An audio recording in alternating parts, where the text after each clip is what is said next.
অনেকের পছন্দের খাবার এইটা, কিন্তু একে পরিষ্কার করাটা অনেকেরই কষ্ট মনে হয়।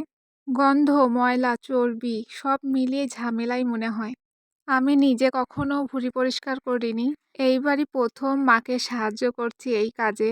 তোমরা যারা আমার মতো এই কাজ পারো না, আজকের ভিডিও দেখলে একদম সহজভাবে তোমরা বুঝতে পারবে। তো ১ম এ একটা পাতিলে পানি গরম দিয়েছি, তার মধ্যে একটা লেবু চাকা করে কেটে দিয়েছি।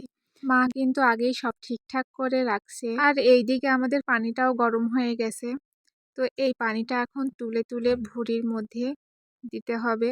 তো এই কাজটা আমিই করছিলাম। মা এই যে মাটির একটা পাত্রে ভুঁড়িটা রেখে দিছে। অনেকেই হয়তো পানিতে লেবু দেয় না, কিন্তু এরপর থেকে সবাই পানিতে লেবু ব্যবহার করবে।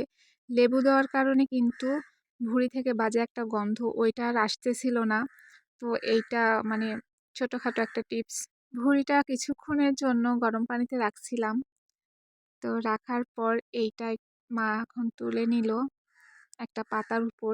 কলা গাছের পাতা কেটে আনছিলাম, ওইটার উপর রেখে এখন হচ্ছে চাকু দিয়ে উপরের ময়লাগুলো পরিষ্কার করছে। আর কি সুন্দরভাবে উঠে যাচ্ছিল। এইখানে আমাদের আর চুন ব্যবহার করার প্রয়োজন হয়নি। তো দেখো, অনেক ভালোভাবে সব পরিষ্কার হয়ে যাচ্ছিল, এমনিতেই উঠে আসছিল। আর সাদা একবার ফ্রেশ হয়ে গেছিল ভুঁড়িটা। তো এইভাবে সবগুলো মা পরিষ্কার করে নিচ্ছে। মানে গরম পানিতে দেওয়ার কারণে সবগুলো এমনিই উঠে গেছে।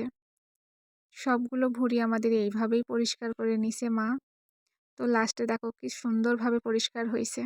এই তো দেখো, এখানে কিন্তু আমরা কোনো চুন ব্যবহার করিনি, এমনি শুধু গরম পানিতেই পরিষ্কার করা হয়েছে।